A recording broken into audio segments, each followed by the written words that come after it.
ভারত বাংলাদেশ সীমান্তে কাঁটা তারের বেড়া দেওয়াকে কেন্দ্র করে উত্তেজনা। মালদা জেলার ভারত বাংলাদেশ সীমান্তে সুখদেবপুর এলাকায় কাঁটা তারের বেড়া দেওয়াকে কেন্দ্র করে গতকাল বিকেলে ব্যাপক উত্তেজনা ছড়ায়। কেন্দ্রীয় সরকারের পূর্ত সড়ক বিভাগ বিএসএফ এর সহযোগিতায় সীমান্তে কাঁটা তারের বেড়া তৈরি করার কাজ করছিল, কিন্তু ওই কাজে বাধা দেয় বিজিবি। ইতিমধ্যেই ওই ঘটনার একটি ছবি সোশ্যাল মিডিয়ায় ভাইরাল হয়েছে। যদিও ভাইরাল হওয়া সেই ভিডিওর সত্যতা স্বীকার করেনি উত্তরের প্রহরী। এর ফলে কাজ বন্ধ হয়ে যায়। বাংলাদেশ সীমান্তবর্তী মানুষজন ওই এলাকায় জড়ো হয়ে যায়। পাল্টা জড়ো হয় এপারের বাসিন্দারাও। ঘটনার খবর পেয়ে কালিয়াচক ৩ নম্বর ব্লকের লোকজন ঘটনাস্থলে পৌঁছয়।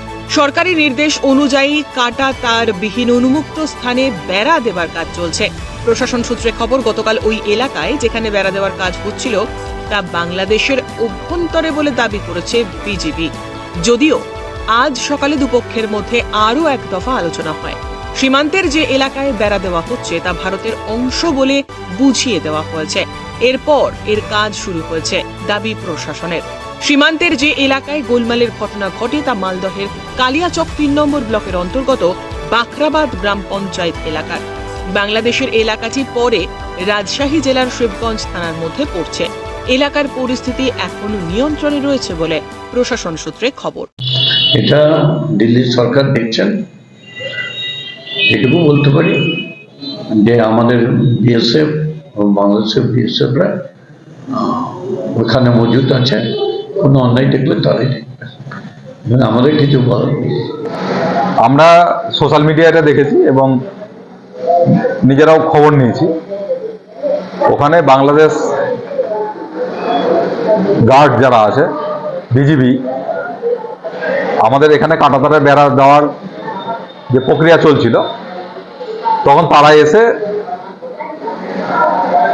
তারা জায়গাটা এমন ব্যাপার করে যে জায়গাটা তাদের কাঁটা দেওয়াটা বন্ধ করার চেষ্টা করে।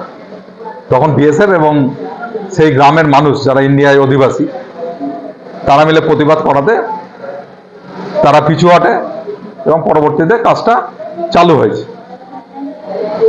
বাংলাদেশের যে সরকার চলছে এবং তার যে এই বিজিবি ফোর্স, এদের যে অসহিষ্ণুতা দেখা যাচ্ছে এবং তারা যেভাবে ইন্ডিয়ার বিদ্বেষ চালাচ্ছে, এবং কথায় কথায় যদি এরকম ঘটনা সৃষ্টি হয় তাহলে এটার থেকে কোনো বড় ঘটনা ঘটবে এটা আমরা নিশ্চিত।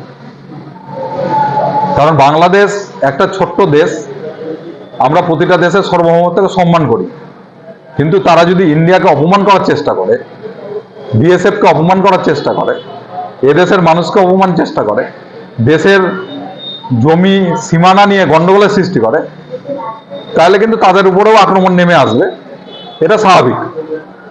তবে ইন্ডিয়া গভর্নমেন্ট এবং আমরা অনেকটাই সহিষ্ণু। আমরা নিজেদের জায়গায় ঠিক রেখে যা যা চুক্তি, আন্তর্জাতিক চুক্তি সমস্ত মেনে আমরা চলার চেষ্টা করি। কিন্তু বাংলাদেশ যদি এরকম করতে চায় তাহলে তাদেরও সাবধান হওয়া দরকার। ব্যুরো রিপোর্ট, উত্তরের প্রহরী।